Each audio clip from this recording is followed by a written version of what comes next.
Wala from Barcelona. Marami nagtatanong sa inyo kung ano daw ang love story namin ni Chef Jaume. So today, kukwento ko na. Pero bagong lahat sa mga love stories, expect mo na may ups and downs bago nyo ma-reach ang happy ending. Hindi sapat ang love kung gusto mo ng successful relationship. Actually, matagal ko na siyang gustong i-share sa inyo. Pero nagiging emotional talaga ako tuwing binabalik-balikan ko ang storya namin. Gusto ko sana ikwento sa inyo ng harap-harapan. Pero ayaw kong makita nyo akong umiiyak. Hindi ko kasi lubos maisip kung paano ako sinuwerte sa pag-ibig. So eto na. Umpisahan natin kung sino si Chef Jaume bago kami magkakilala. Si Chef Jaume ay galing sa isang mabuting pamilya dito sa Barcelona, Spain. Lumaki siya na pinapalibutan ng harina, itlog at asukal. Kaya naman nung lumaki siya, naging passionate siya sa culinary. Mahilig siyang magluto, lalo na para sa pamilya. Nag-aral siya ng culinary sa Girona. Marami siyang naging job experiences sa mga sikat na restaurants like Aquelarre at marami pang iba. At doon nahasa ang kanyang talento. Marami siyang naging girlfriend, pero mas marami yung sa akin.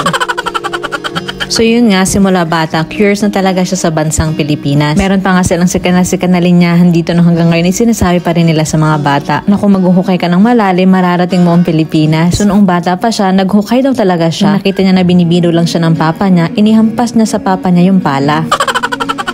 Noong 23 years old si Chef Jaume, natapos na rin ang culinary studies niya. Bumalik siya sa shop ng family niya para tulungan ang pamilya niya sa food business nila. 115 years na ngayon ang business nila, so kung iisipin nyo, minana pa talaga nila ito sa kanilang mga ninuno. Bumalik si Jaume sa shop nila pero hindi siya masaya kasi parang may kulang daw at masyado pa siyang bata para magkulong sa business ng pamilya. Mahilig kasi si Jaume sa adventure. Dati papangarap na niyang libutin ang mundo. Out of nowhere, kinontak siya ng isang friend niya at doon nga isinabi sa kanya na merong naghahanap ng chef para pumunta sa Pilipinas. Hindi siya nagdalawang isip kasi nga pangarap na niya ito. Dahil napaka-supportive ng pamilya niya, ay naging madali para sa kanya magdesisyon. In the age of 23, naglakbay siya. May halong takot kasi mag-isa lang siya at hindi siya marunong talaga mag-English noon. Recently pa lang din kasi pinapractice ang English sa Spain. Pero dahil may skill naman si Jaume na mag-adapt ng mabilis at palakaibigan siya, ay hindi naging mahirap para sa kanya na makipagsapalaran sa Pilipinas. At dahil kilala ang mga Pilipino sa pagiging hospitality at matulungin, ay naging mabilis ang pag-a-adjust niya sa bansa natin. Kukwento ko naman sa inyo ang istorya ng buhay ko bago kami magkakilala. Ako ay si Jeline, isang probinsyana ng Batangas na gusto lang din makapagtrabaho sa Maynila. Lumaki ako sa malaki at mahirap na pamilya. Lalo kami magkakapatid. Pangalawa ko, may araw na masarap ang ulam namin, may araw na wala kaming makain. Pero hindi naging hadlang kahirapan para sa aming pamilya para magkaroon kami ng magandang edukasyon. Teacher kasi yung nanay ko, kaya alam niya na ang edukasyon ang tanging yaman na pwede niyang ipamana sa amin. Kaya kahit magkasakit na siya sa kakatrabaho, hindi siya tumigil para mapag-aral kami sa mga private schools kahit minsan hindi na kami makabayad. Tulad ng maraming trabaho sa Pinas, hindi sapat ang sweldo para itaguyod ang 8 anak. So naging OFW din ang nanay ko. At unti-unti kami nabigyan ng magandang buhay. Hindi sobra, hindi kulang. Sapat lang para makakain kami at makapag-aral at makapagpatayo ng mas malaking bahay kung saan kakasya kaming lahat. Natapos ang kontrata ng nanay ko sa ibang bansa.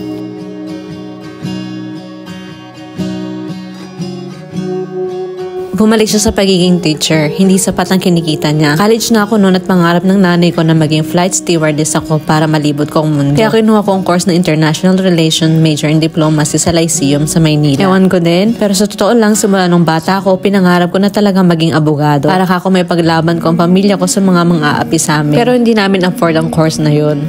Sa kasamaang palad, tinigil ko ng pag-aaral ko para magtrabaho. Hindi na kasi kaya ng pamilya ko na papasukin kaming lahat. Kailangan ko unahin ang pamilya ko noon kesa sa akin. Mas gusto ko na makapagtapos ng college sa mga kapatid ko. Kasi dati palang mataas na talagang tiwala ko sa sarili ko. Kumbaga, pinili ko na lang talagang diskarte kesa diploma. Nakapagtapos ng mga kapatid ko, hindi lahat. Pero bawat isa sa amin ngayon ay may magandang storya. Marami ko naging trabaho. Nagtrabaho ko sa SM, beauty advisor, ice cream seller, waitress, receptionist, ilang 5 stars hotel.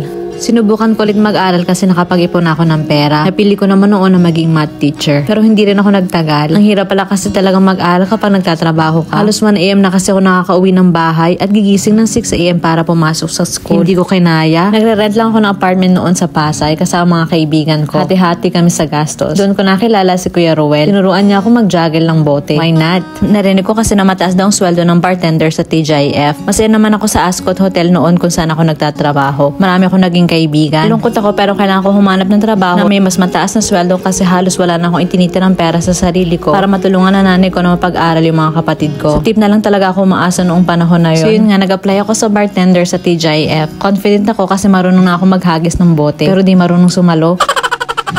Pero dahil bibo ako, nagustuhan nila ako. Nagsimula ang kwento ko as a bartender kung saan kami nagkakilala ni Mister. Nagkaroon kami ng mga boyfriend and girlfriend bago kami magkakilala. Pero single kami pareho nung una kami nakita. Bandang May 2010, 11:30 ng gabi nung pumasok si Jaume sa restaurant namin. Kasama isang friend niya pang Spanish. Dahil ako lang naka-duty na babae na bartender noon, sinabi ko sa mga co-workers ko na ako na lang magsuserve at baka ako magtip ng malaki. Ang kwento ni Mister ay sobra daw siyang natuwa na akong unang lumapit. Na-inlove daw siya agad sa akin. Hindi daw siya naniniwala sa love at first sight noon until nakita niya ako. Diba ang haba ng hair ko? Hindi pa siya ganun kagaling mag-English kasi kakarating niya lang din sa Pilipinas. So tahimik lang siya na pangiti-ngiti sa akin. Habang ibinubulong na pala niya sa kaibigan niya na she's the mother of my child. Ako daw ang nanay na magiging anak niya. Ako naman na medyo manhead ay tuloy lang sa pagsuserve ng pagkain. At nililibre ko pa sila ng margarita noon. Hindi ko na lang sinabi sa manager namin. Ngayon tuloy malalaman na niya.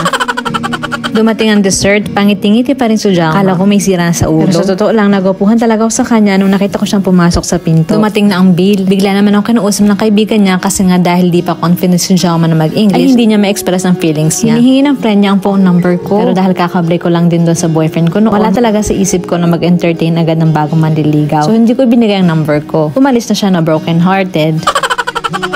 Nung kinuha ko ng bill jacket, lilinisin ko ng table, ay nakita ko na iniwan niya yung calling card niya at may 200 pesos na tip. So binusa ko yung tip at sinabi ko sa mga co-workers ko na kuripot ang mga Espanyol. Charot.